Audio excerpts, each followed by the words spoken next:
Gibeon. Mari saudara kita semua bangkit berdiri. Senang sekali kita bisa bertemu hari ini beribadah bersama-sama. Sebelum kita memuji menyembah Tuhan, kita akan baca ayat fotum kita hari ini. Kita akan baca bersama-sama. Kita akan baca Mazmur pasal yang 105 ayat yang pertama sampai yang ketiga. Kita akan baca sama-sama, amin. 1, 2, 3.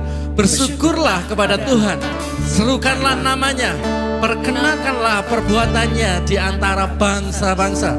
Bernyanyilah baginya, bermazmurlah baginya, percakapkanlah segala perbuatannya yang ajaib. Bermegahlah di dalam namanya yang kudus. Biarlah bersuka hati orang-orang yang mencari Tuhan. Mari berikan tepuk tangan sorak-sorai bagi Dia. Terima kasih Tuhan buat karya salib-Mu yang besar bagi kami. Kau berkuasa mengatasi segalanya. Sama-sama katakan, Tuhanku maha besar. Tuhanku maha besar. Tuhanku maha kuasa. Raja segala raja. Dia takkan tergoyahkan. Dia takkan tergoyahkan. Dia takkan terkalahkan. Dia hidup dan berkuasa. Serukan namanya. Serukan namanya. Yesus Tuhan. Segala kuasa. Tunduk dalam namanya. Oh, Dia luar biasa. Berkuasa. Yesus nama di atas segala nama. Berikan tepuk tangan bagi Yesus. Namamu berkuasa Yesus. Mari semua Tuhan sama-sama nyatakan, Tuhanku maha besar. Tuhanku maha besar. Tuhanku maha kuasa. Raja segala raja. Dia takkan tergoyahkan. Dia takkan terkalahkan. Dia hidup dan berkuasa. Serukanlah. Serukan namanya. Yesus Tuhan Raja. Segala kuasa tunduk dalam namanya. Dia luar biasa. Luar biasa. Berkuasa mulia. Yesus namanya. Segala nama. Oh, kami tinggikan Kau Yesus, Raja di atas segala raja.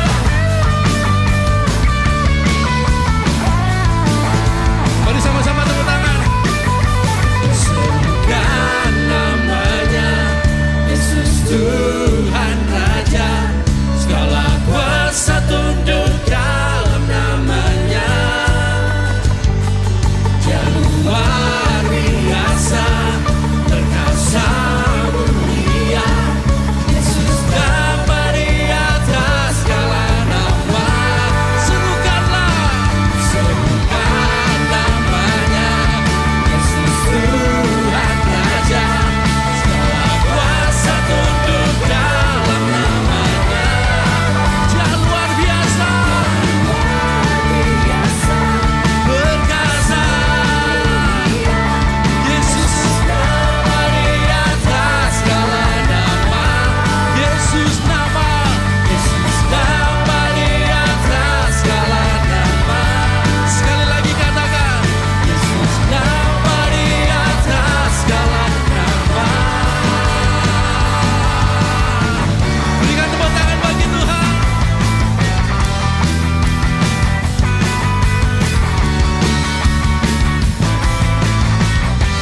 Sekali lagi berikan tepuk tangan bagi Dia. Saudara, oleh karena anugerahnya kita semua dipilih di dalam Kristus. Amin saudara. Bukan karena upaya kita, bukan karena perbuatan baik kita. Ini semua karena kasih karunia di dalam Kristus. Dialah yang menopang kita dan kita diundang masuk ke dalam rencananya. Sama-sama. Kita dipilih dan dikuduskan untuk memberitakan perbuatannya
Welcome to Gibeon Church untuk saudara sekalian. Di sini kita punya hashtag bukan tempat untuk orang sempurna, tetapi kita semua disempurnakan oleh kuasa Injil dan kasih karunia Kristus, Yesus Tuhan kita. Saudara, kita sudah memasuki pertanyaan katekismus yang ke-44. Dan seperti biasa saya akan membaca pertanyaannya lalu kita bersama membaca jawabannya serta ayat Alkitabnya. Bagaimana kita menaati amanat agung Kristus?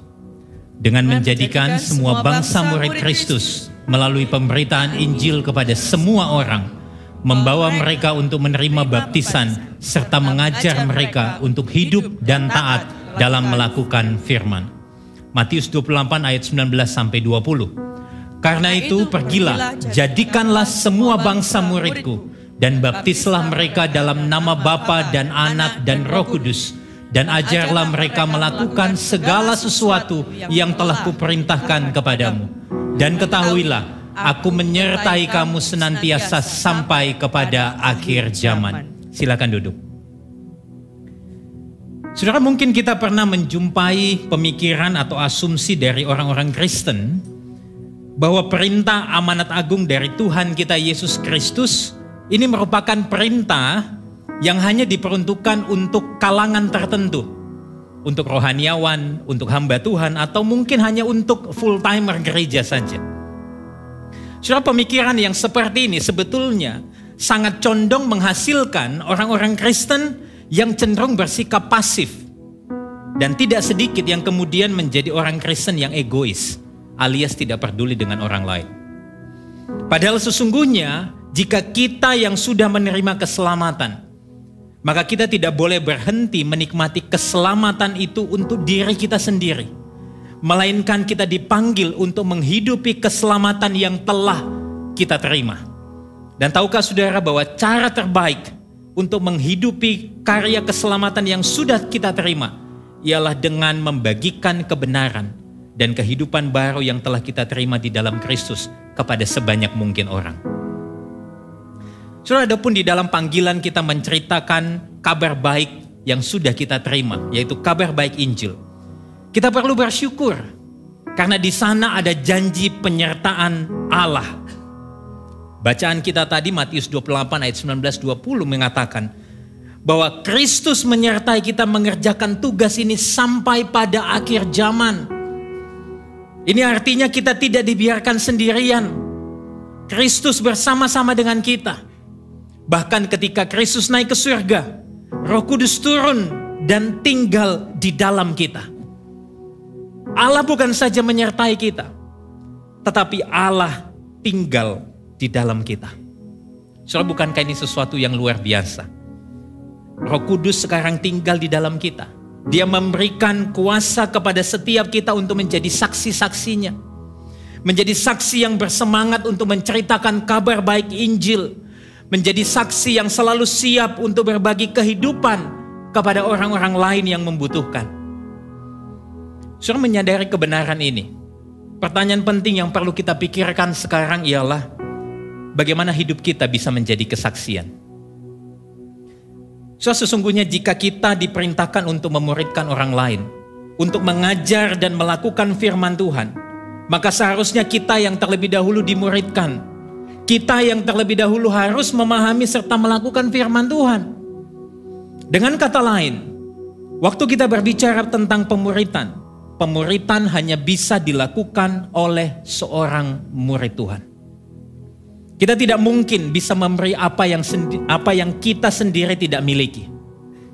Nah, disinilah kita juga dapat melihat bahwa sesungguhnya di dalam kita menaati amanat agung Kristus, yang paling utama bukanlah tentang kefasihan atau kecakapan kita di dalam menyampaikan kabar baik Injil, tetapi ketaatan dan keteladanan hidup kita yang terlebih dahulu berakar di dalam kebenaran firman. Saya mengajak kita boleh berdiri bersama-sama. Mari kita mau datang di dalam doa pertobatan kita. Kita mau mengakui bahwa seringkali kita ini hidup begitu egois. Kita tidak peduli dengan orang-orang di sekeliling kita yang mungkin membutuhkan kabar baik Injil. Kita juga mau bertobat pada saat yang sama, bahwa ternyata seringkali pikiran kita, perkataan kita, perbuatan kita sama sekali tidak mencerminkan kehidupan baru yang telah kita terima di dalam Kristus. Mari sama-sama kita datang di dalam doa pertobatan kita.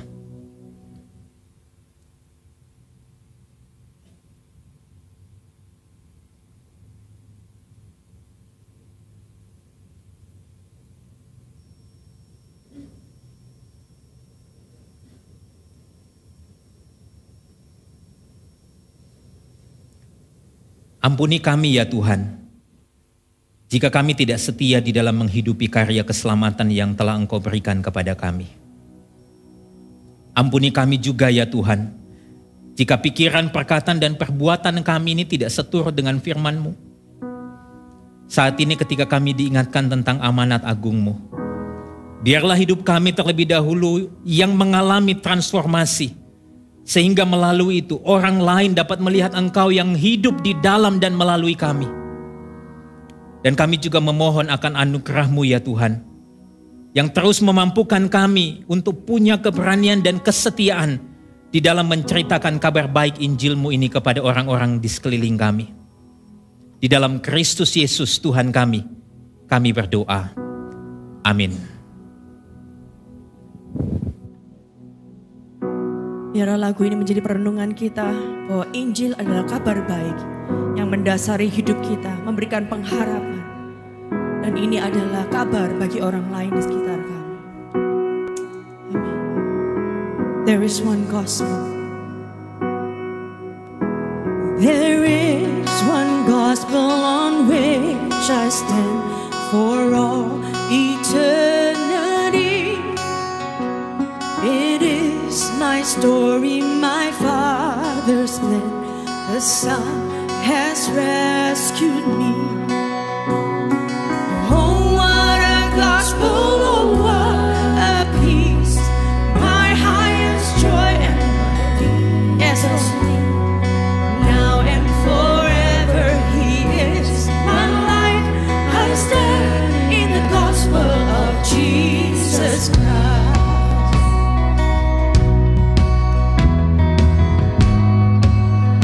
There is one gospel. There is one gospel to which I cling. All else I count as loss. For there where justice and mercy meet, He saved me on the cross. No more I boast in what I can bring. No more I carry the weight of sin, for He has brought me from death to life. I stand in the gospel of Jesus Christ. Mari jemaat Tuhan, satukan hatimu, katakan satu Injil. Satu Injil bukan berharap, hampalah kuburnya. Maut tak dapat menahan, Kristus bebaskanku. Bukan memandang sang pengamat, hidup baginya harapanku. Lakukan bangkit bersama Dia dalam Injil Kristus aku. Bukan memandang sang pengamat, hidup baginya harapanku. Lakukan bangkit bersama Dia dalam Injil Kristus aku teguh. Haleluya. Terima kasih Tuhan untuk kuasa Injil yang telah mengubah hidup kami, Bapa. Mari jemaat Tuhan, angkat suaramu, katakan satu Injil. Satu Injil gereja bersatu, jalan bersamanya. Roh Kudus bawa kita maju, tuntun kita pulang. Dalam mulianya ku serukan cerita agung.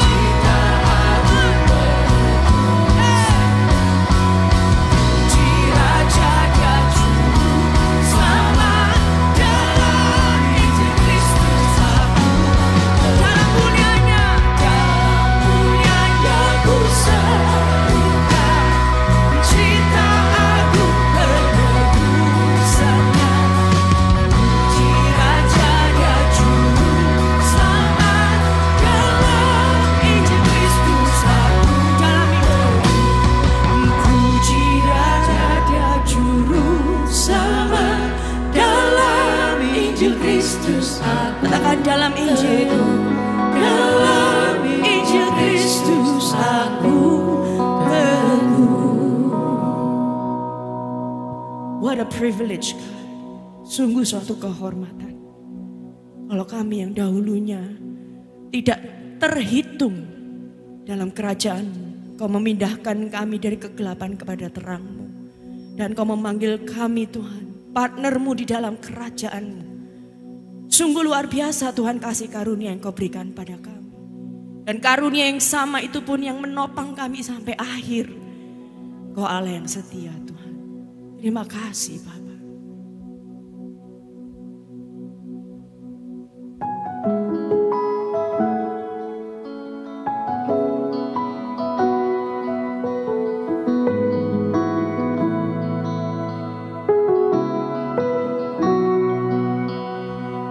Percaya Kristus yang telah bangkit, kuasanya telah benar, kekal kerajaannya, karena kebangkitannya maut tak berdaya. Pada harinya kelak Dia akan bangkitkanku. Sama-sama nyatakan, nantinya kami pandang terang kemuliaan-Mu, nantinya dan bersama angkat suara puji-Mu, sampai nanti kami puji anugerah-Mu yang kekal, dan terus muliakan-Mu di hari yang mulia. Terima kasih untuk anugerah-Mu bagi kami Yesus. Sama-sama nyatakan, harapan kekal biar sekarang lelah, karena abadi di sisi tata juru selamat.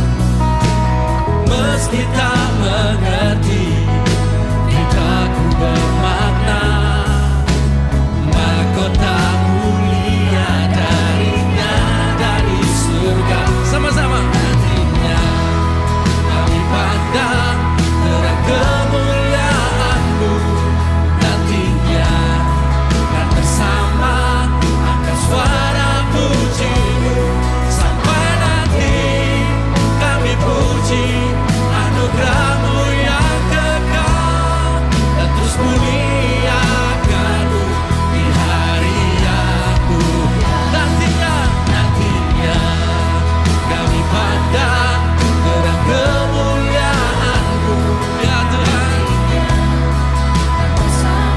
Kami memuji kebesaran-Mu, sampai nanti kami puji anugerah-Mu yang kekal, dan terus muliakan-Mu di hari yang mulia. Segala pujian hanya bagi-Mu Yesus, Raja di atas segala raja, yang menang mengalahkan maut. Hari ini kami nyatakan, haleluya, haleluya, betapa indahnya saat jumpa-Mu ku telah sempurna. Dalam peluk kasih-Mu ku akan melihat Bapa menantiku di sana. Haleluya, betapa indahnya Yesus, saat jumpa-Mu ku telah sempurna. Dalam peluk kasih-Mu ku akan melihat Kau Bapa yang menantikan kami. Katakan Bapa, Bapa menantiku di sana. Pada katakan bersama-sama, nantinya kami pandang. Inilah pengharapan kekal kami, memandang kemuliaan-Mu bersama-sama dengan Kau Tuhan. Angkat suara puji-Mu, Sampai nanti kami puji anugerah-Mu yang kekal, dan terus muliakan-Mu di hari yang nantinya kami pandang terang kemuliaan-Mu,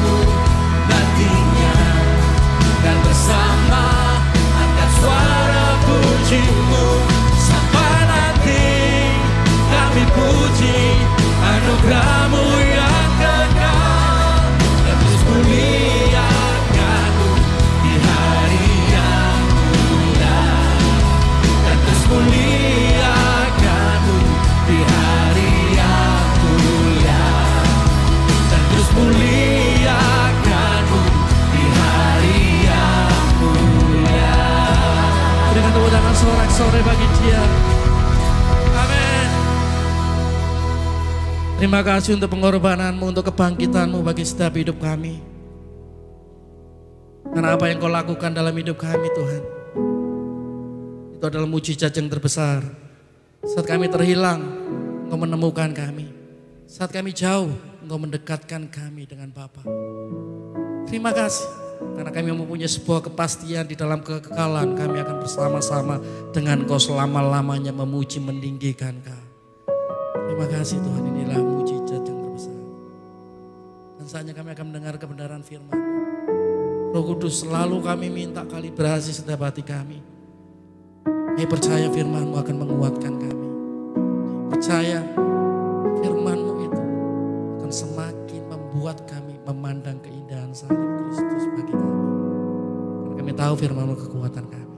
Terima kasih, kami siap untuk mendengarnya. Dalam nama Bapa, Putra, dan Roh Kudus. Haleluya.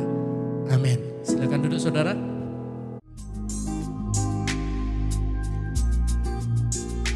Tiba saatnya kita diberi kesempatan untuk memberikan persembahan. Anda dapat memberi dengan cara transfer ke rekening gereja yang kami cantumkan, atau dengan scan QR Code melalui aplikasi-aplikasi yang ada di samping saya.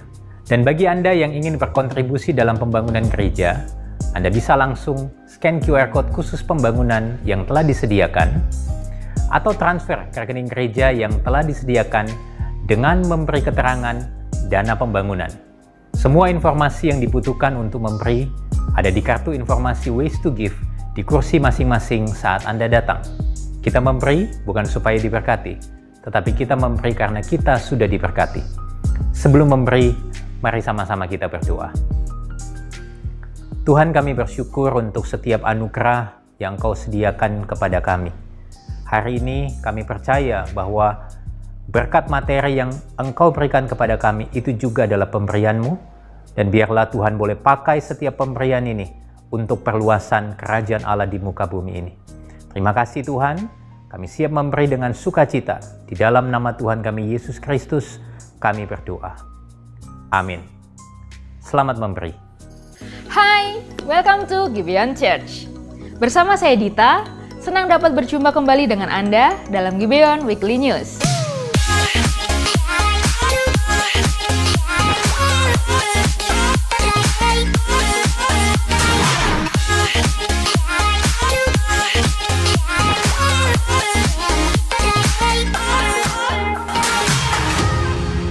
Kami ingin mengingatkan bagi Anda yang telah mendaftarkan diri untuk menerima sakramen baptisan, untuk hadir dalam kelas katekisasi baptisan pertama yang akan dimulai minggu depan pada tanggal 5 November di Gibeon Church.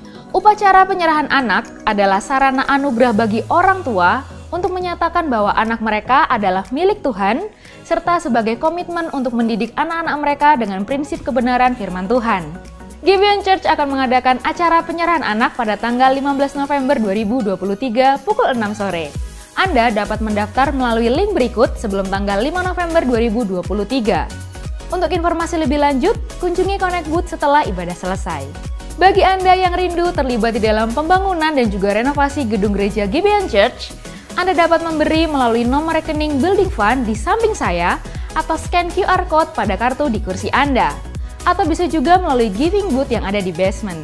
Kami ingin memberitahu Anda bahwa apabila Anda kehilangan barang ataupun menemukan barang di gedung gereja Gibeon yang belum jelas pemiliknya, Anda dapat menghubungi kami di nomor WhatsApp Gibeon Church yang baru, yang tertera di layar, atau Anda dapat mengunjungi Connect Booth. Sekian Gibeon Weekly News kali ini, selamat hari Minggu dan selamat mendengarkan khotbah. Welcome Gibeon Church.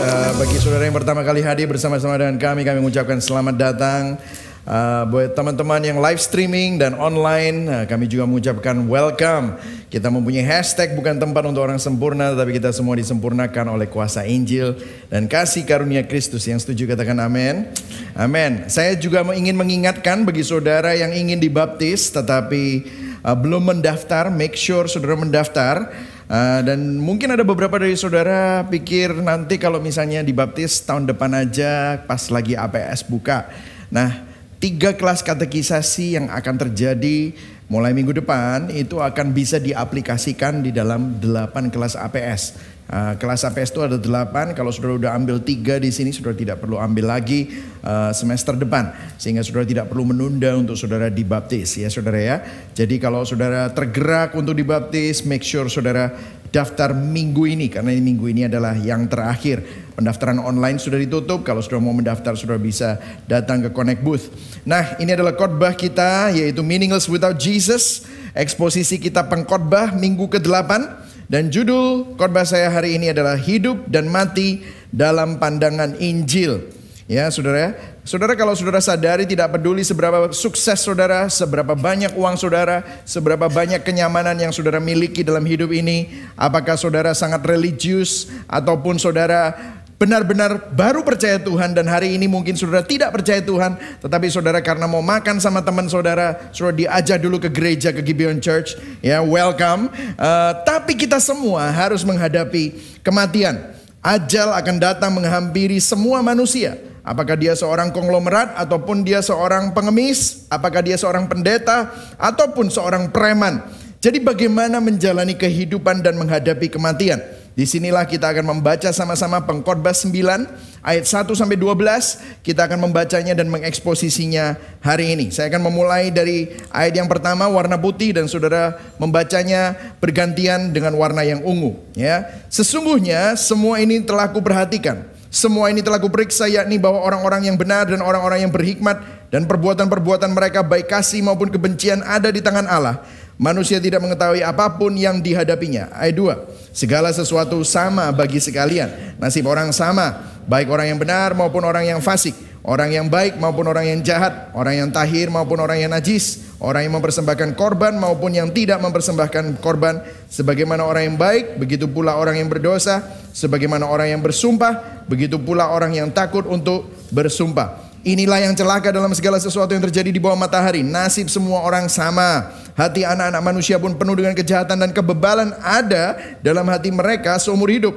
Kemudian mereka menuju alam orang mati. Ayat 4. Tetapi siapa yang termasuk orang hidup mempunyai harapan, karena orang yang hidup lebih baik daripada singa yang mati. Karena orang-orang yang hidup tahu bahwa mereka akan mati, tetapi orang yang mati tidak tahu apa-apa. Tak ada upah lagi bagi mereka. Bahkan kenangan kepada mereka sudah lenyap. Ayat 6. Baik kasih mereka maupun kebencian dan kecemburuan mereka sudah lama hilang. Dan untuk selama-lamanya tak ada lagi bahagian mereka dalam segala sesuatu yang terjadi di bawah matahari. Mari, makanlah rotimu dengan sukaria, minumlah anggurmu dengan hati yang senang, karena Allah sudah lama berkenan akan perbuatanmu. Ayat 8. Biarlah selalu putih pakaianmu dan jangan tidak ada minyak di atas kepalamu. Nikmatilah hidup dengan istri yang kau kasihi seumur hidupmu yang sia-sia, yang dikaruniakan Tuhan kepadamu di bawah matahari. Karena itulah bahagianmu dalam hidup dan dalam usaha yang kau lakukan dengan jerih payah di bawah matahari. Ayat 10. Segala sesuatu yang dijumpai tanganmu untuk dikerjakan, kerjakanlah itu sekuat tenaga. Karena tak ada pekerjaan, pertimbangan, pengetahuan dan hikmat dalam dunia orang mati, kemana engkau akan pergi.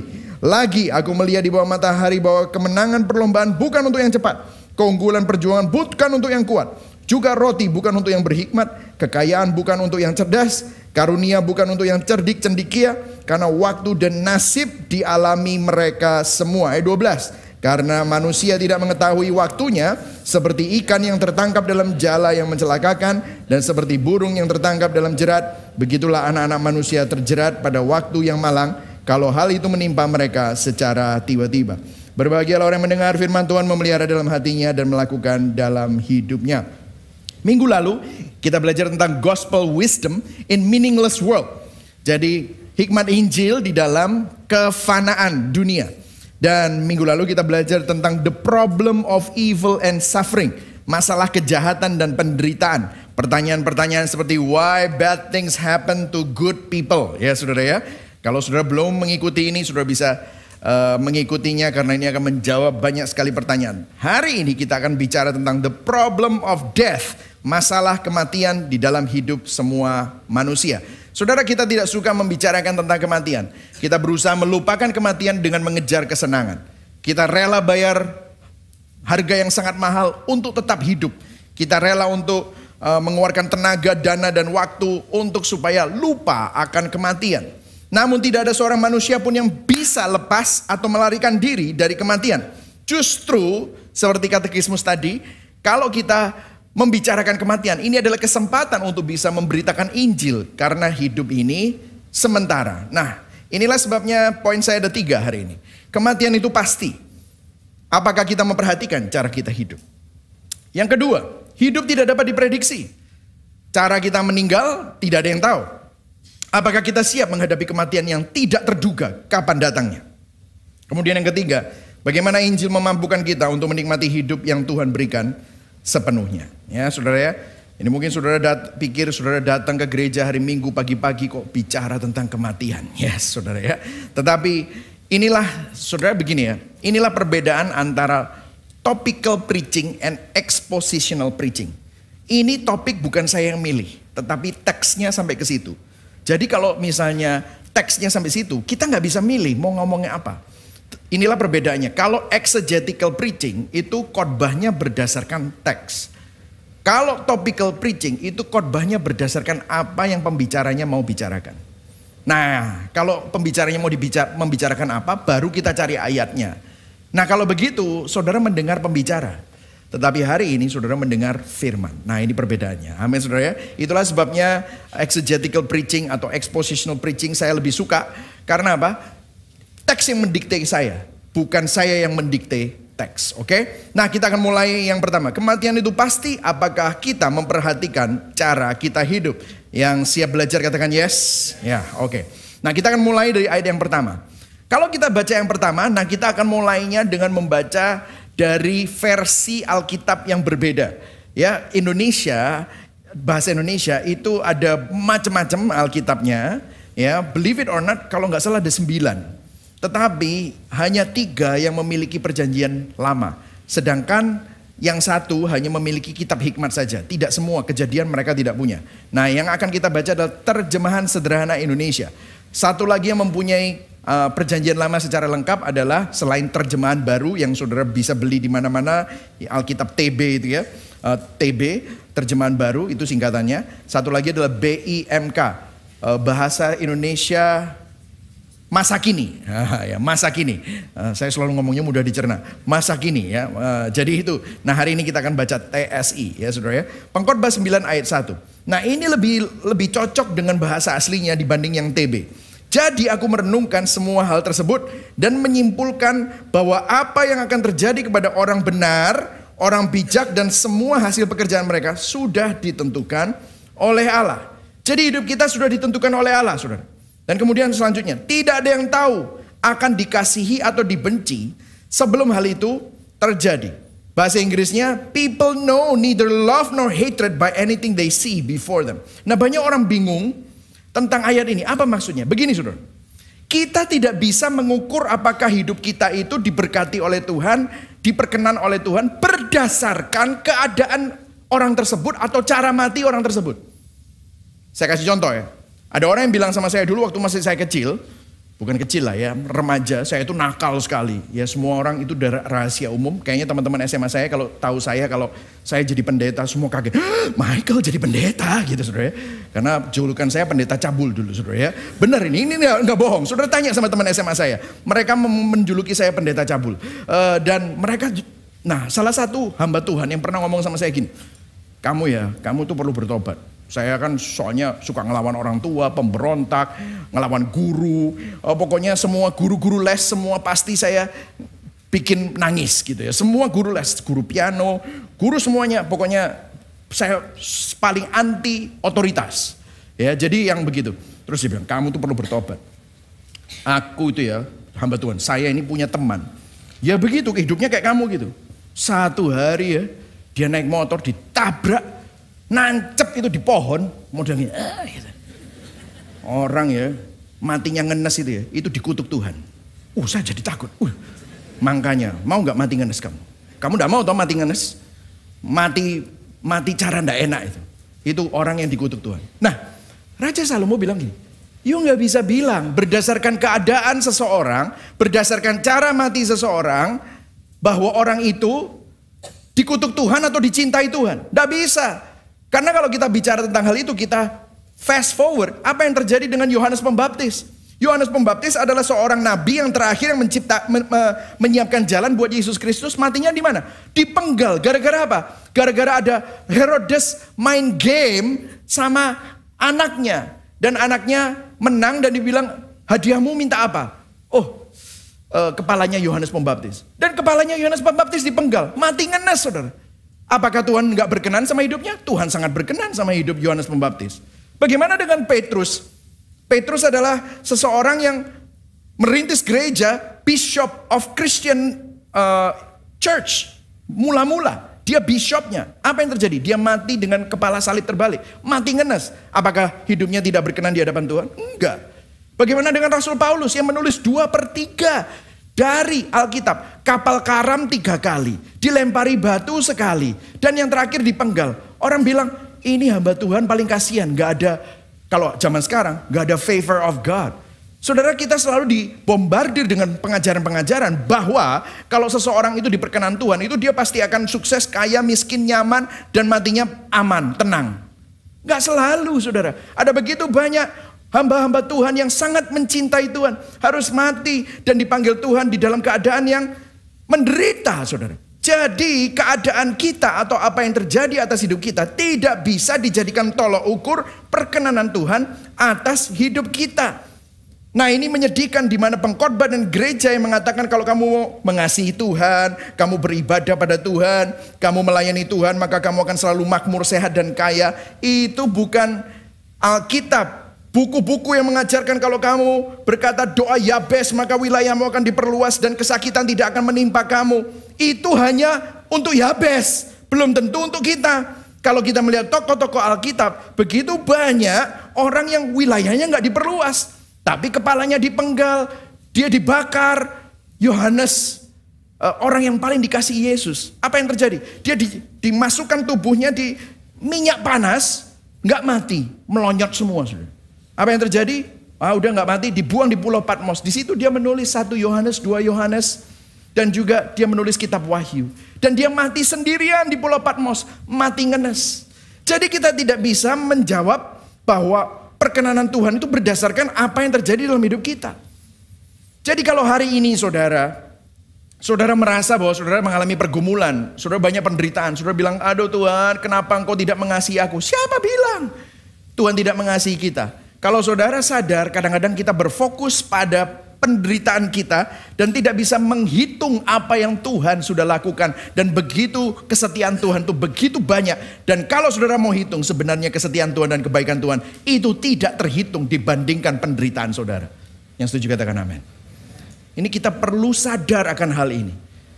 Josh Hart, seorang penulis komentari dari Ecclesiastes, dia bilang begini, berada dalam genggaman tangan Tuhan tidak berarti, katakan sama-sama, tidak berarti. Tidak berarti ya saudara, selalu makmur, sehat, dan hidup bebas dari sakit penyakit.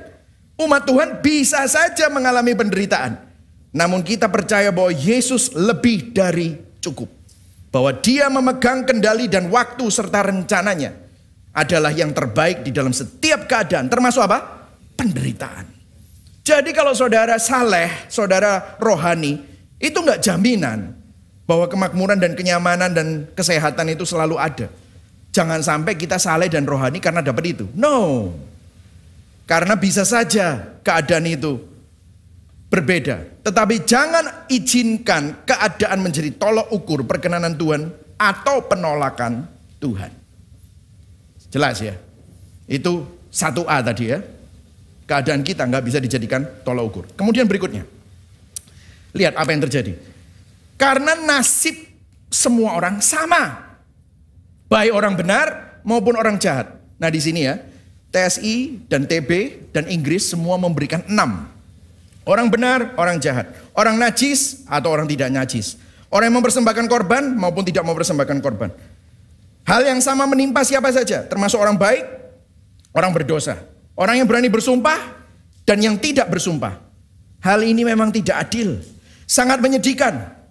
Nasib yang sama menimpa setiap orang.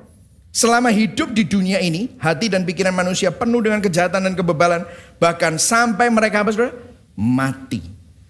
Jadi, Kalau kita menganggap kemakmuran dan penderitaan sebagai tanda perkenanan Tuhan, maka kita kehilangan arah, maka kita akan kecewa. Kita tidak bisa mengukur. Kenapa? Karena semua orang nasibnya sama. Di sini kita bisa melihat bahwa 1B, nasib orang baik, orang jahat, orang benar, orang fasik, orang najis, orang tahir, konglomerat, bilioner, atau pengemis, presiden, ataupun seorang yang bukan siapa-siapa, penjaga warung. Semua berakhir pada liang kubur, mati. Pendeta maupun preman. Seorang yang hidup suci maupun seorang yang hidupnya penuh dengan dosa. Terlepas dari seberapa bermoral saudara, sereligius kita akhirnya harus menghadapi kematian. Kematian adalah penyeimbang kehidupan yang tidak terelakkan. Pengkhotbah telah menulis banyak tentang kesia-siaan dan kematian adalah puncak dari absurditas kehidupan manusia. Jadi kalau saudara perhatikan tidak bisa kita lihat pembeda. Yang pertama kita tidak bisa membedakan, oh orang ini diberkati Tuhan dan tidak diberkati Tuhan berdasarkan keadaannya. Saya kasih contoh ya, tokoh Alkitab lagi. Yusuf disayangi oleh Firaun Mesir, Raja Mesir. Begitu juga Haman, di ceritanya Esther, disayangi oleh Raja Ahasiweros. Daud adalah seorang raja yang diberkati dengan kekayaan yang besar. Tetapi begitu juga Nabal yang jahat, kaya. Padahal Nabal tidak diperkenan Tuhan. Jadi jangan ngukur perkenanan Tuhan dengan kekayaan. Jangan ngukur perkenanan Tuhan sama disayang oleh orang penting. Tidak seperti itu. Cara mati. Ahab adalah raja yang jahat, terbunuh dalam pertempuran. Dan tubuhnya dimakan oleh anjing. Demikian juga Yosia yang takut akan Tuhan, mati juga di dalam peperangan. Dan Yosia sangat takut akan Tuhan.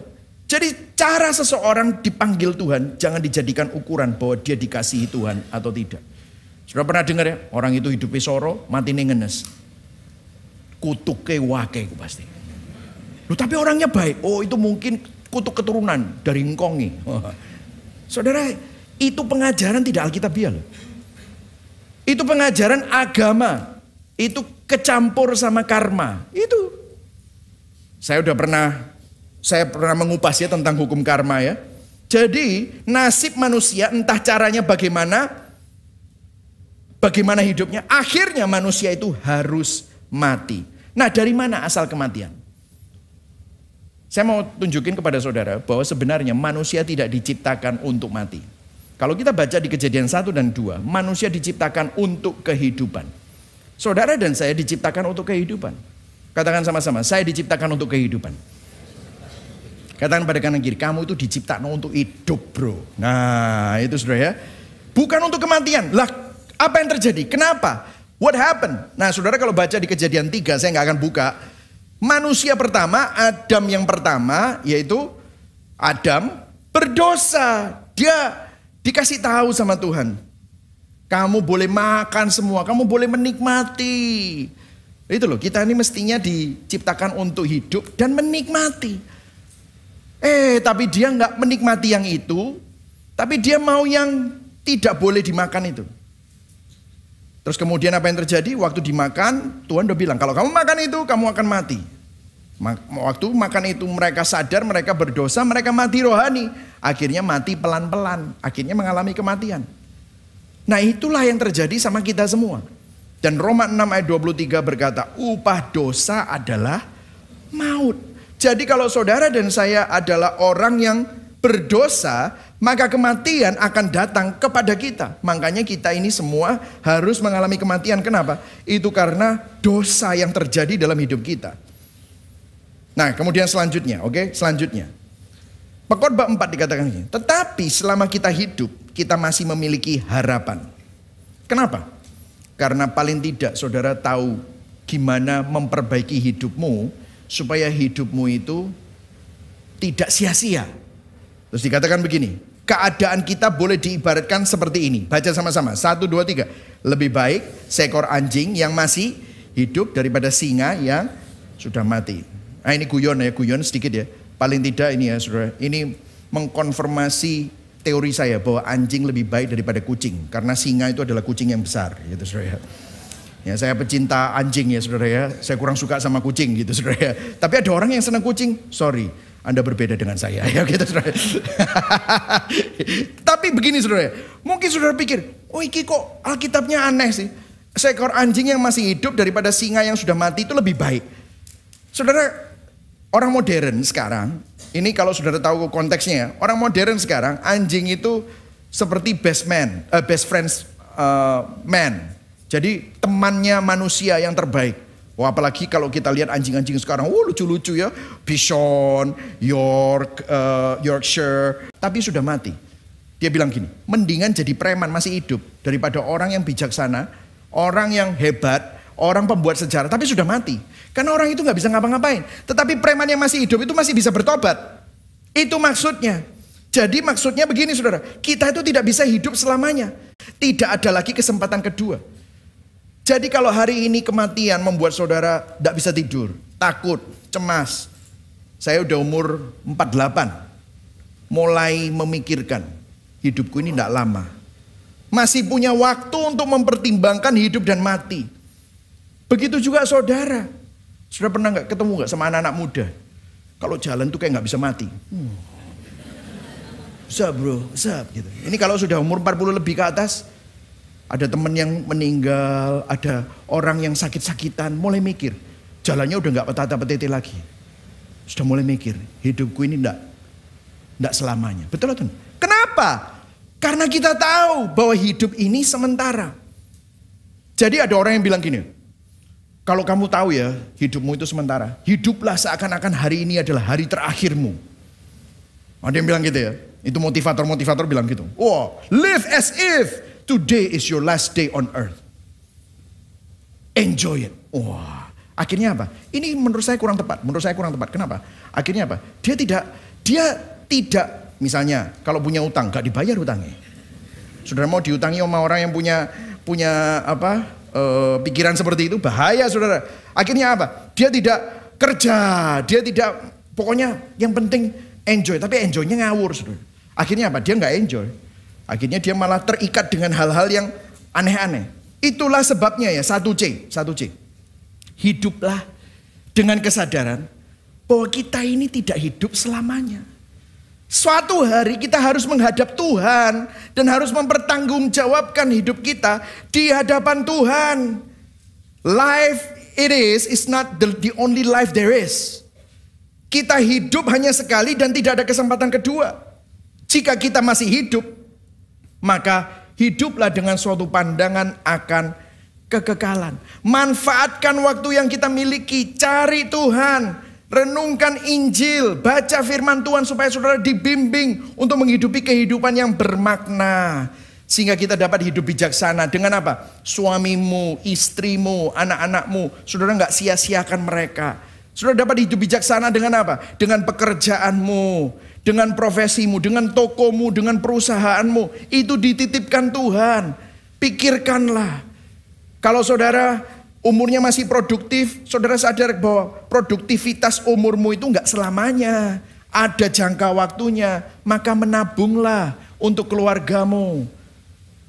Saat ini pun saya juga berpikir, saya nggak bisa jadi gembala sidang selamanya. Maka saya menyiapkan kader-kader. Saya sekarang baru tahun ini mau launching inkubator internship untuk bisa memikirkan kader-kader dari pastor-pastor yang baru yang memiliki pikiran dan pola pikir yang sama, gospel center, bagaimana memproduksi diri saya berikutnya. Sehingga kita jadi bijaksana. Dalam pernikahan saudara bijaksana, dalam pekerjaan saudara bijaksana, dalam membesarkan anak saudara bijaksana, di dalam perusahaanmu engkau bijaksana. Yang setuju katakan amin. Kemudian yang kita masuk yang kedua, hidup tidak dapat diprediksi. Apakah kita siap menghadapi kematian yang tak terduga? Nah saudara mungkin saudara bilang, poin kedua nggak tambah baik pastor, ini tambah depresi. Ya inilah saya berdoa supaya ini bukan saya yang bicara tetapi firman. Tetapi waktu ini firman ini bicara menjadi banyak perenungan buat kita. Amin saudara ya. Nah semestinya kita kan masuk ayat 7 sampai ayat 10. Nah ayat 7 sampai ayat 10 kita akan kembali ke ayat-ayat itu. Kita akan lompat ke ayat 11 karena kita bicara tentang bagaimana orang itu hidup ini tidak bisa diprediksi. Orang itu bisa mati kapan saja. Ayat 11. Aku juga memperhatikan hal-hal ini dalam hidupku di dunia ini. Lihat ya. Orang yang mampu berlari paling cepat tidak selalu memenangkan perlombaan. Stop dulu sampai di situ. Ada orang yang menurut statistik dia itu kalau lari udah paling cepat udah. Pasti menang. Saya pernah lihat itu di Olimpik, ada seseorang yang punya statistik itu semestinya dia yang menang. Tapi apa yang terjadi? Pada waktu dia lari, larinya hurdle run. Tahu hurdle? Yang lari lompat itu. Lompat itu kira-kira ada 14 hurdle, 14 rintangan ya, lari dengan rintangan. Nah dia memang paling cepat, awal berangkat dia paling cepat dan dia berhasil nomor 1 terus sampai nomor 9. Padahal kurang 3 itu mungkin 12 udah selesai. Tapi 9 dia tersandung. Apa yang terjadi? Jatuh.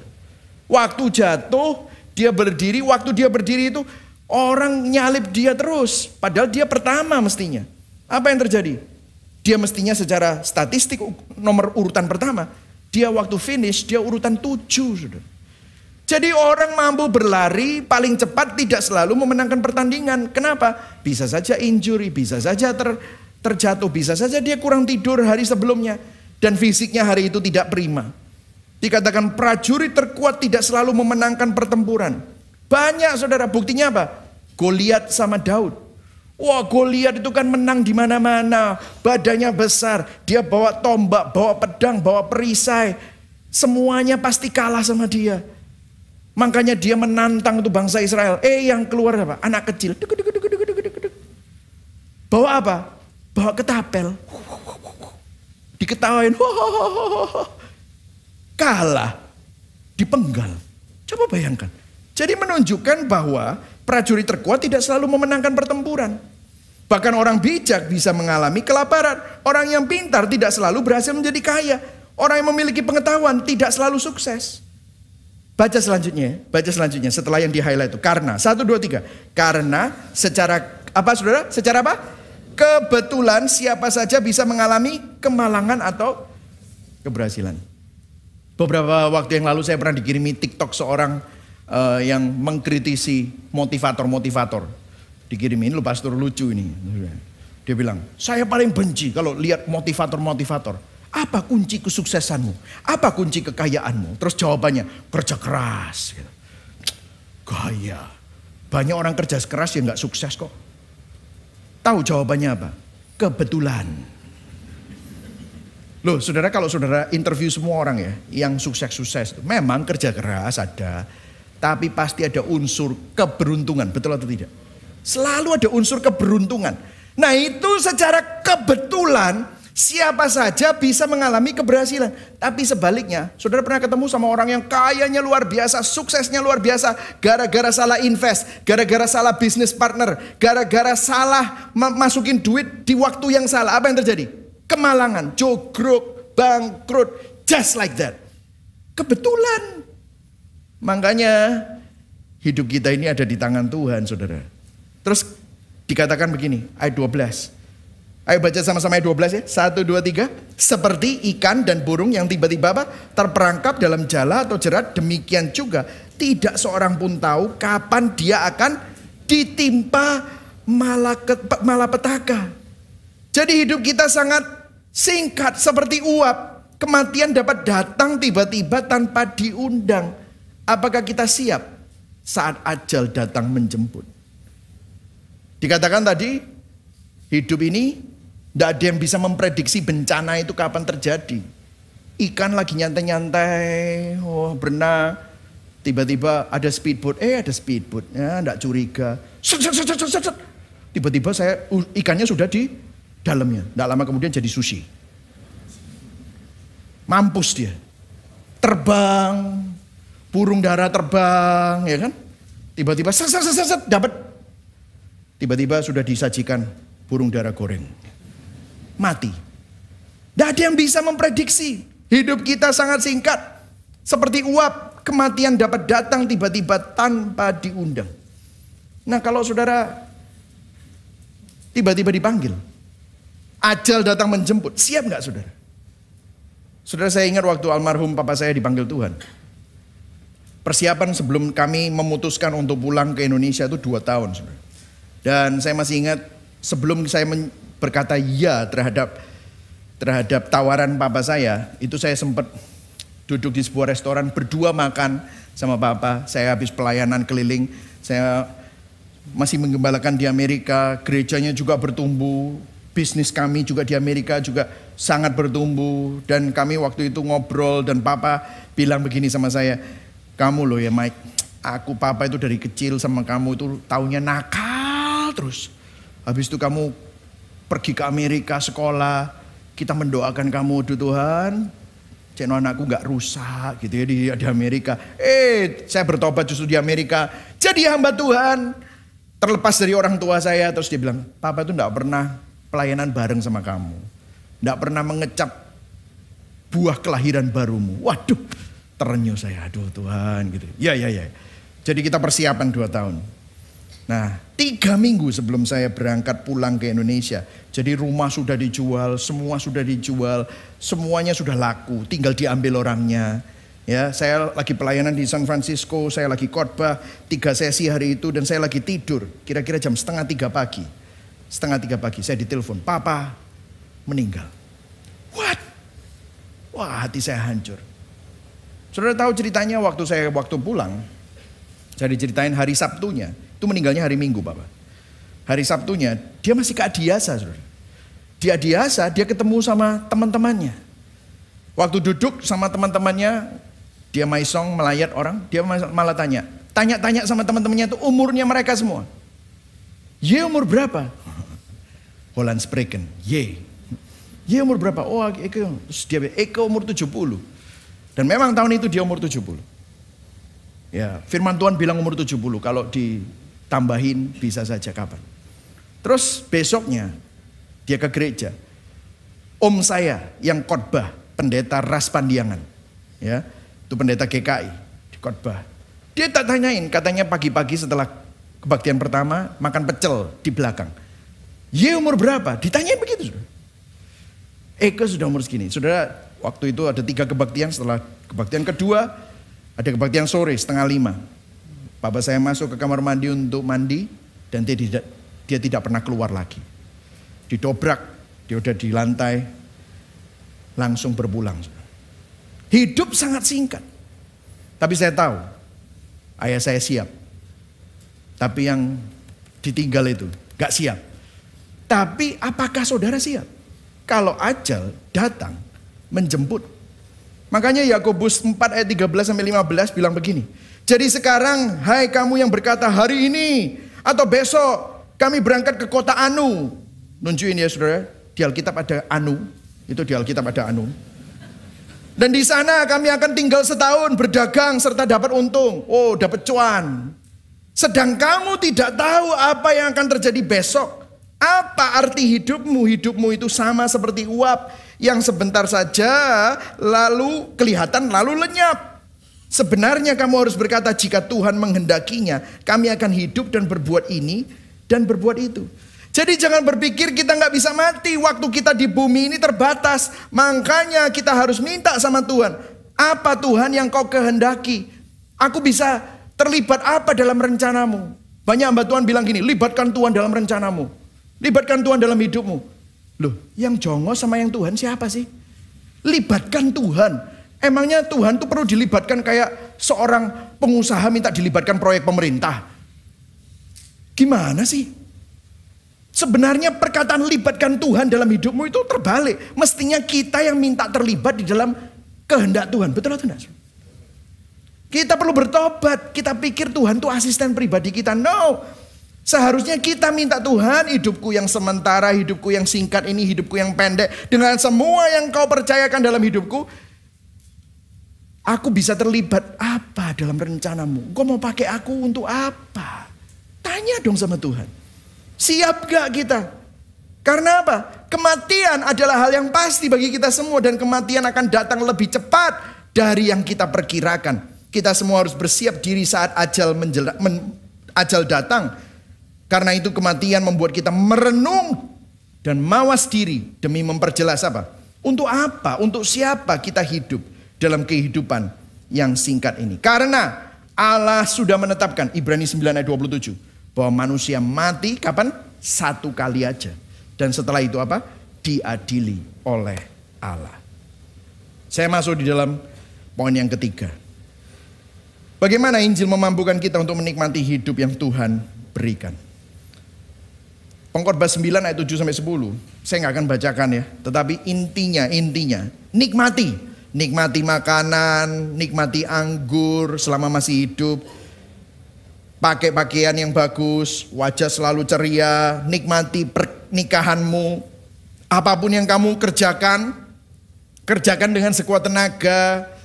So basically gini loh, enjoy life that's given by God. Nikmati hidup yang diberi oleh Tuhan. Nah, saudara waktu dengar gini, oh pastor bilang katanya suruh nikmati hidup, wis get no gitu saudara ya. Saudara mikir seperti itu ya. No, bukan itu yang dimaksud saudara. Nikmati hidup itu maksudnya saudara bisa menikmati setiap musim hidup saudara. Pada waktu saudara diberkati dengan banyak hal, saudara bisa menikmati itu paling mudah menikmati.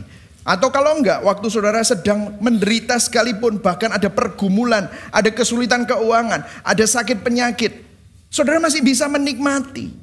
Saudara masih bisa bilang bersyukur kepada Tuhan. Bahkan saudara bisa melihat keindahan di balik semua yang terjadi di dalam musim hidupmu. Musim hidupmu itu bisa naik, bisa turun, bisa sorot, bisa air mata, bisa tertawa. Saudara menikmati setiap lika-liku dan kelok-keloknya. Kalau saudara perhatikan, kuncinya di sini, di ayat 7. Jadi nikmatilah makananmu dan anggurmu selama masih hidup. Baca sama-sama yang putih di garis bawah huruf besar. 1, 2, 3. Karena hal itu berkenan kepada Allah. Artinya apa? Allah adalah objek, sumber dari segala sesuatu. Dia memberi segala sesuatu dalam hidupmu. Dialah sumbernya. Dan petunjuknya dikatakan, kita bisa menikmati hanya jika Allah berkenan kepada kita. Loh, katanya tadi tidak boleh mengukur, tolak ukur bahwa keadaan hidup itu sebagai perkenanan. Iya. Tapi kalau saudara mau menikmati, saudara harus tahu bahwa kuncinya kita bisa menikmati hanya jika Allah berkenan kepada kita. Enjoy life that's given by God. By God. Kalau saudara berkenan kepada Allah. Masalahnya saya tanya di sini, apakah manusia mampu menikmati kehidupan ini sebagai pemberian Tuhan? Bahkan termasuk penderitaan kita, termasuk pergumulan kita, termasuk semua yang ada di dalam musim hidupmu. Apakah kita mampu? Well, di Pengkhotbah 6, mundur sebentar. Saya pernah khotbah ini waktu kita bicara tentang uang. Raja Salomo udah pernah ngomong, ada kemalangan yang telah kulihat di bawah matahari yang sangat menekan manusia. Manusia itu dikaruniai banyak hal sampai gak kekurangan sesuatu apapun. Tetapi orang itu tidak dikaruniai kuasa oleh Allah untuk apa? Menikmatinya. Di sini pengkhotbah Raja Salomo menggemakan, mengekokan kitab Kejadian. Kalau saudara masih ingat waktu Tuhan menciptakan segala sesuatu, Tuhan bilang segala sesuatu itu baik. Bahkan sangat baik. Tuhan menciptakan manusia, ini loh aku ciptakan semua, nikmati. Semua pohon-pohon, nikmati. Tetapi apa? Manusia makan dan jatuh dalam dosa dan dia lebih percaya pada kebohongan. Dia percaya bahwa kalau aku makan itu aku jadi seperti Tuhan. Dia mau jadi Tuhan. Apa yang terjadi? Mati. Mati rohani, mati jasmani, kehilangan kuasa, mengalami kerusakan, kehilangan kuasa untuk menikmati. Apa yang terjadi sejak hari itu? Kita manusia diperbudak oleh hal-hal yang semestinya dinikmati sebagai suatu pemberian Tuhan. Sekarang kita diperbudak oleh hal-hal itu. Uang baik gak? Baik. Keluarga baik gak? Baik. Pencapaian baik gak? Baik. Kesuksesan baik gak? Baik. Tapi kita diperbudak oleh uang. Kita diperbudak oleh kesuksesan. Kita memberhalakan keluarga, anak-anak. Kita memberhalakan kenyamanan kita sendiri. Saat pemberian Tuhan yang baik menjadi hal yang utama. Dan itu dikejar untuk menjadi identitas kita. Jati diri kita, keamanan kita dan sumber kepuasan kita. Itu adalah penyembahan berhala. dan kita disiksa oleh hal-hal yang fana, yang adalah pemberian Tuhan, yang semestinya kita nikmati. Bukannya kita nikmati, malah kita kejar, kita sembah, dijadikan Allah palsu kita. Saudara, tanpa takut akan Tuhan, kita hanya akan mengalami sengsara di dalam penyembahan berhala. Kita tidak akan pernah mampu menikmati hidup. Begitu punya banyak, bingung langsung. Duitku, kalong. Diinvest kemana? Masukkan ke dolar. Dolarnya saiki larang. Masukkan ke emas. Wah, masih sama sekarang larang. Wah, bingung. Masukin ke stok. Stoknya turun semua. Gak bisa tidur. Mestinya menikmati, malah gak bisa menikmati. Mestinya menikmati pernikahan, malah apa yang terjadi? Gak bisa menikmati pernikahan. Karena Tuhan tidak ada di sana. Akhirnya apa? Memanipulasi, saling memanipulasi, berantem terus. Tanpa pertolongan Tuhan, kita tidak mampu menikmati ciptaan sebagai anugerah Tuhan. Kita memberhalakan ciptaan. Akibatnya, apa yang Tuhan ingin kita nikmati dengan benar, kita putar balikkan. Kita jadikan mereka Allah-Allah palsu yang mati, yang tidak mampu memberikan ketenangan dan keamanan pada jiwa kita. Dan yang terjadi adalah kita disiksa. Sudah dengar, solusinya apa?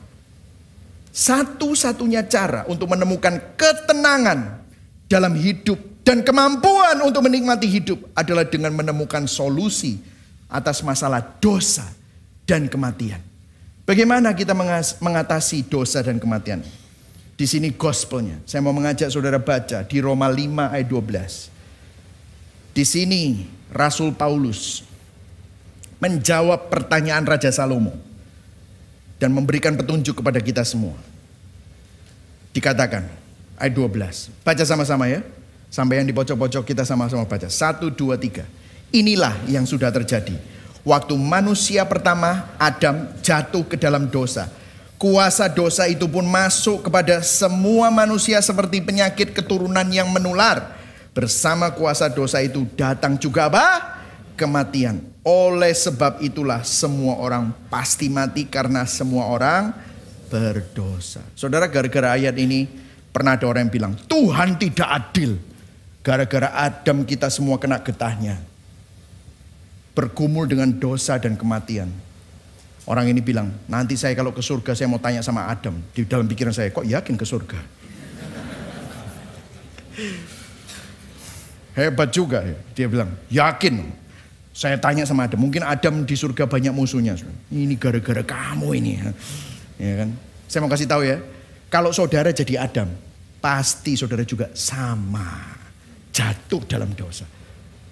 Mau siapapun yang jadi Adam, saudara tukar tempat. Adam jadi Michael Christian jadi Adam. Saya juga pasti akan jatuh. Nanti Michael Christian yang ditanyain sama banyak orang. Podoai. Kita bilang tidak adil gara-gara Adam kita semua kena getahnya. Bergumul dengan dosa dan kematian. Saudara, saya kasih sedikit pelajaran Alkitab secara cepat. Kejadian 5 ayat 3. Waktu Adam punya anak dikatakan. Setelah Adam hidup 130 tahun. Ia memperanakkan seorang laki-laki menurut. Coba baca sama-sama yang ungu. Menurut apa? Rupa dan gambarnya. Bukan gambar Allah lagi. Semua anak Adam, keturunan Adam, menurut gambar dan rupanya siapa? Adam. Bukan Allah. Adam diciptakan menurut gambar dan rupa Allah. Tetapi waktu jatuh dalam dosa, gambar Allah rusak. Dan sesudah itu dia memperanakkan anak laki-laki menurut rupa dan gambarnya. Itulah sebabnya Mazmur 51 ayat 7. Sesungguhnya dalam kesalahan aku diperanak, dalam dosa aku dikandung ibuku. Mazmur 58 ayat 4. Sejak lahir orang-orang fasik telah menyimpang. Sejak dari kandungan pendusta-pendusta telah sesat. Ini adalah doktrin total depravity. Ayatnya, dulu saya tidak percaya ini. Sampai ayatnya itu banyak sekali sampai saya harus bertekuk lutut sama ayat. Jadi bukan doktrin yang membuat saya percaya. Ayat Alkitab yang membuat saya percaya doktrin. Jangan terbalik. Orang menyebut engkau pemberontak sejak dari kandungan. Yesaya 48 ayat 8b. Jadi kita semua dianggap berdosa karena Adam. Kita menjadi pendosa di dalam Adam. Kita semua protes, gak adil. Tapi lihat. Di sini kabar baiknya. Katakan sama-sama, kabar baik, kabar baik. Amin, kabar baik. Katakan pada kanan kiri, perhatikan, ini kabar baiknya, oke? Kabar baiknya, ini kabar baiknya. Namun, meskipun zaman dahulu dosa tidak diperhitungkan, tetapi akibat dosa Adam, semua manusia sejak zaman Adam sampai zaman Musa mengalami apa? Kematian. Walaupun pada zaman itu manusia tidak melanggar perintah apapun yang langsung diberikan kepada dari Allah seperti Adam melakukan, tetapi manusia tetap tidak bisa lepas dari kematian. Tuhan pakai sistem yang sama yang kita bilang tidak adil itu. Lihat, Adam menggambarkan siapa? Kristus yang Allah janjikan untuk datang kemudian. Dengarkan saudara, apa yang kita anggap gak adil, justru adalah kabar baik yang menjadi jalan keluar yang Allah telah sediakan. Kita marah gara-gara Adam, kita kena getahnya dalam dosa dan kematian. Dengar, itu justru setupnya Tuhan untuk menciptakan sebuah jalan keluar bagi saudara dan saya yang ada di dalam dosa dan kematian. Seterusnya, kalau kita lompat di ayat 15. Akan tetapi, perbuatan Adam dan tindakan Kristus sungguh sangat jauh berbeda. Akibat pelanggaran Adam, semua manusia mewarisi kematian. Sebaliknya, katakan sama-sama, sebaliknya. Wah, ini kabar buruk jadi kabar baik. Sebaliknya, akibat pengorbanan Kristus Yesus, semua orang bisa dibenarkan di hadapan Allah dan menerima apa? Hidup kekal. Hal itu membuktikan kebaikan hati Allah yang amat luar biasa. Pelanggaran Adam yang pertama membawa kematian bagi kita. Tetapi karena begitu besar kasih Allah akan dunia ini, sehingga dia mengaruniakan anaknya yang tunggal. For God so loved the world that he gave. Supaya barang siapa yang percaya kepadanya tidak binasa, tidak mati, tetapi memperoleh hidup yang kekal. Pengorbanan Adam yang kedua yaitu Kristus mendatangkan kehidupan kekal bagi saudara dan saya. Kemudian ayat 18. Jadi kesimpulan, akibat pelanggaran Adam saja semua orang layak dibinasakan. Tetapi akibat perbuatan Kristus saja terbukalah jalan supaya setiap orang bisa dibenarkan dan memperoleh hidup kekal. Artinya, karena perbuatan satu orang yang tidak taat kepada Allah, yaitu Adam, maka semua orang menjadi berdosa. Tetapi, baca sama-sama, 1, 2, 3. Karena satu orang yang lain, yaitu siapa? Yesus, yang taat kepada Allah, semua orang diberi kesempatan untuk dibenarkan di hadapan Allah. Berikan tepuk tangan buat Tuhan. Ini adalah pengharapan yang terbesar bagi saudara yang mendengar hari ini, baik online maupun onsite. Kalau saudara belum menerima pengharapan ini, menerima konsep imputasi, sesuatu status diperhitungkan terhadap seseorang karena perbuatan orang lain. Kita semua ada di dalam statusnya Adam. Tetapi waktu saudara percaya Kristus, maka status Kristus diperhitungkan di dalam kehidupan saudara dan saya. Di dalam Kristus, masalah dosa dan kematian diselesaikan. Kita sudah didamaikan dengan Allah. Kita telah dibenarkan di hadapan Allah. Kita menerima hidup pemberian Allah. Why this such a big deal? Kenapa sih? This is such a big deal. Kenapa? Saya kasih ilustrasi. Kalau saudara lagi bertengkar sama seseorang, saudara benci banget sama orang itu, dan orang itu juga marah sama saudara. Tiba-tiba saudara datang ke sebuah pesta. Karena yang punya pesta taunya saudara temenan, saudara duduk satu meja. Padahal berantem besar. Saudara duduk satu meja pas adep-adepan lagi. Saya mau tanya sama saudara, itu bakmi, sop, sirip ikan hiu, semua enak gak dimakan? Gak enak. Kenapa? Makan gini, waduh. Kita berusaha sibuk, ngomong sana sini. Pas lagi gini ketok uangnya, waduh, sepet. Kenapa? Gak enak hatimu. Sudah bisa nikmati? Gak bisa. Pulang, hatimu juga gak enak. Mau ada yang nyanyi mau memukau hebat, mau yang nikah cantik, ganteng, gak bisa menikmati. Kenapa? Ada gak enak ini loh. Dengar, Allah semesta alam, murkanya karena kita berdosa, itu mestinya menghukum kita. Dan kita tahu kita rasa bersalah, kita ada rasa malu. Makanya kan Adam selalu bersembunyi sama Tuhan. Adam selalu berusaha menutupi. Makanya gak bisa menikmati. Gak bisa menikmati.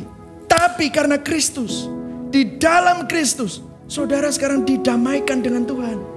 Saudara dibenarkan bukan karena kamu benar, tapi kebenaran Kristus diperhitungkan, diaplikasikan dalam hidupmu. Kamu mati mestinya, tetapi Kristus mati bagi kamu, sehingga kita menerima hidup pemberian Allah.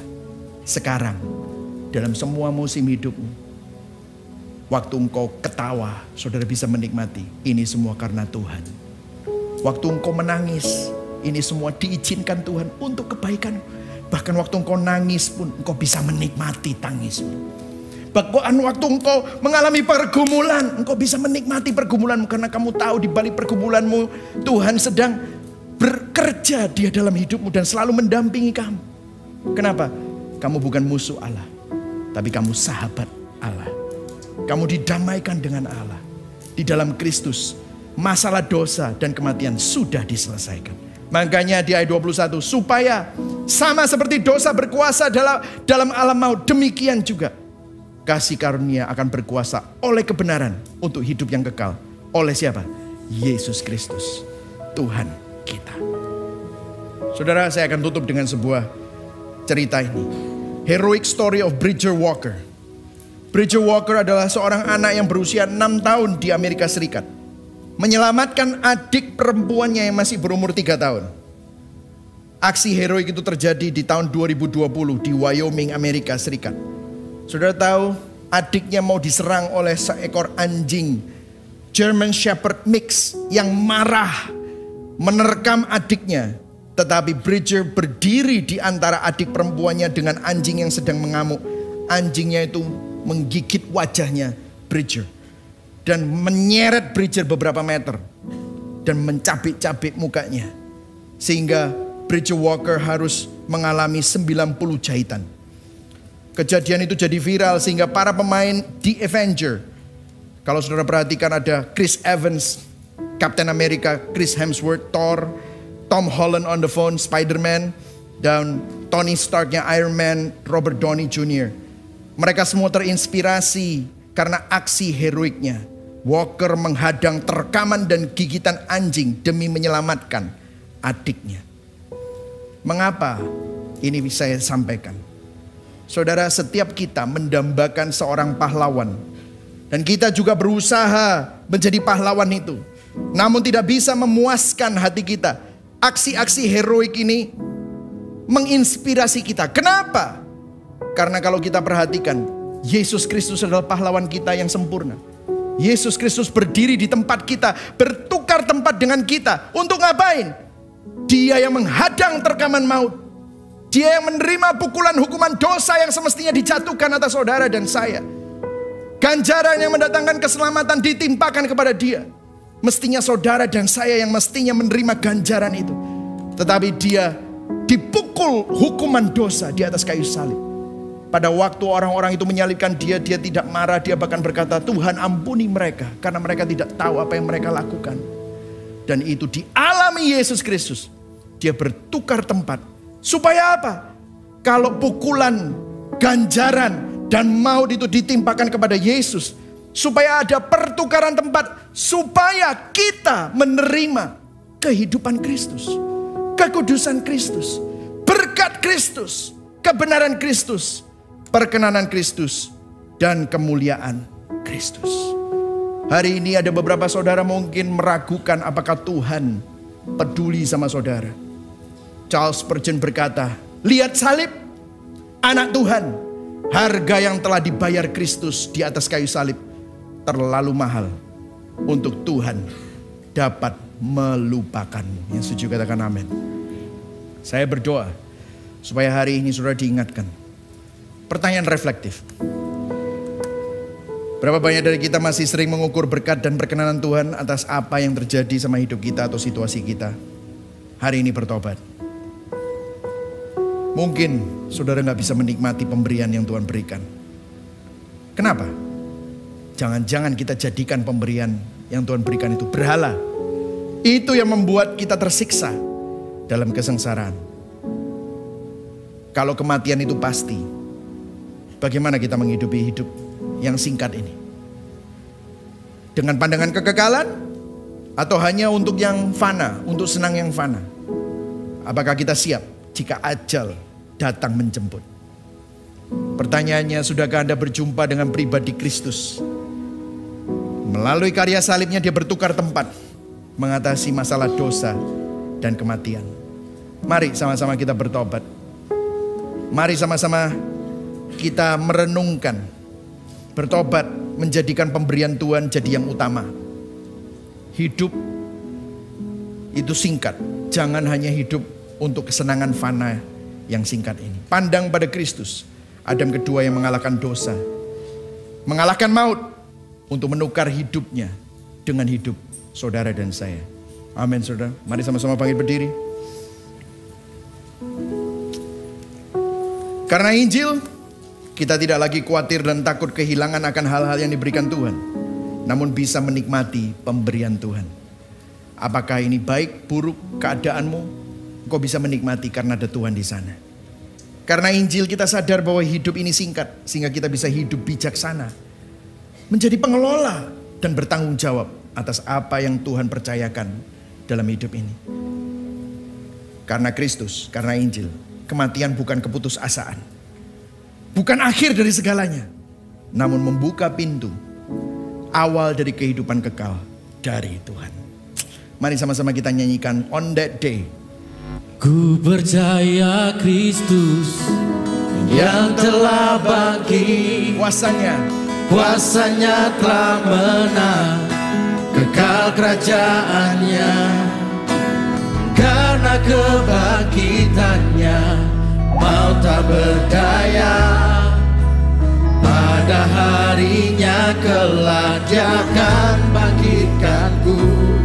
Nantinya kami pandang terang kemuliaan-Mu. Nantinya kan bersama angkat suara puji-Mu. Sampai nanti kami puji anugerah-Mu yang kekal, dan terus muliakan-Mu di hari yang mulia. Jadikan lagu ini doa kita, harapan kekal. Harapan kekal, biar sekarang lelah, kan abadi di sisi tata juru selamat. Meski tak mengerti ceritaku bermakna, mahkota mulia darinya dari surga. Nantinya kami pandang terang kemuliaan-Mu. Nantinya kan bersama angkat suara puji-Mu. Sampai nanti kami puji anugerah-Mu yang kekal, dan terus muliakan-Mu di hari yang mulia.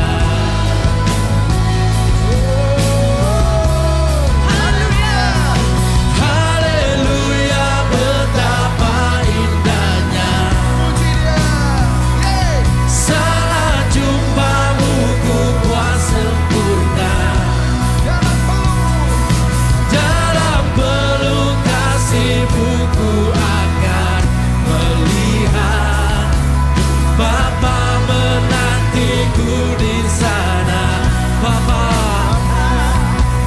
Bapa menantiku di sana. Nantinya kami pandang terang kemuliaan-Mu. Nantinya kan bersama angkat suara puji-Mu. Sampai nanti kami puji anugerah-Mu yang kekal, dan terus muliakan-Mu di hari yang mulia, dan terus muliakan-Mu di hari yang mulia, dan terus muliakan-Mu di hari yang mulia. Mari sama-sama kita berdoa. Tuhan, terima kasih Tuhan, karena pengorbanan-Mu kami tidak perlu takut menghadapi kematian. Seperti Rasul Paulus berkata, hai maut, di mana sengat-Mu? Di Roma 8 dia berkata, siapa yang bisa memisahkan kita dari kasih Kristus? Bahkan maut sekalipun tidak bisa memisahkan saudara dari kasih Kristus. Sehingga lagu yang tadi baru kita nyanyikan merupakan suatu bukan lagu angan-angan. Tetapi saudara tahu bahwa waktu saudara nanti dipanggil Tuhan, ada Bapa yang menanti. Ada Yesus yang memeluk saudara. Hanya di dalam Kristus, hanya di dalam kekristenan, kematian bukan lagi momok yang harus kita takuti. Tetapi kematian adalah sebuah kegembiraan. Waktu kita berpisah dengan orang yang kita kasih,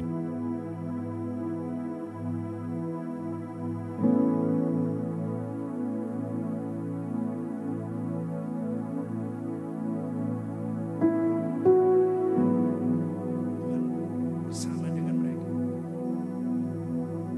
kesedihannya sudah selesai, jerih payahnya sudah selesai. Pada waktu kita yang masih ada di sini, kita bisa menikmati setiap musim hidup kita. Itu pun karena Yesus mendampingi saudara. Yesus mendampingi saudara, tidak pernah melepaskan saudara. Terima kasih untuk kebenaran-Mu. Hari ini Tuhan, kami diingatkan akan kasih. Hari ini kami bertobat menjadikan pemberian menjadi hal yang terutama. Kami bertobat dari hanya mengejar hal yang fana karena kami tahu hidup kami singkat. Dan biarlah di dalam ini semua kami sadar bahwa hidup kami hanya bagi-Mu, kami milik-Mu Tuhan. Saudara terima ini. Hamba-Mu berhenti berbicara Tuhan, tetapi biarlah Injil-Mu terus terngiang-ngiang dan mengkalibrasi setiap hati anak-anak-Mu. Mari arahkan hati dan tangan kita kepada Tuhan yang menyelamatkan, memelihara dan menopang kita. Jemaat yang dikasihi Kristus, Tuhan memberkati engkau dan melindungi engkau. Tuhan menyinari engkau dengan wajah-Nya dan memberikan engkau kasih karunia. Tuhan menghadapkan wajah-Nya kepadamu dan memberikan engkau damai sejahtera. Kiranya Allah Bapa, kasih setia dari Tuhan Yesus, penyertaan yang sempurna dari Roh Kudus melingkupi saudara, memberkati dan menyertai saudara dari sekarang sampai Maranatha, bahkan sampai selama-lamanya. Yang percaya dan menerima sama-sama katakan amin. Berikan tepuk tangan buat Tuhan Yesus. Happy Sunday, God bless you.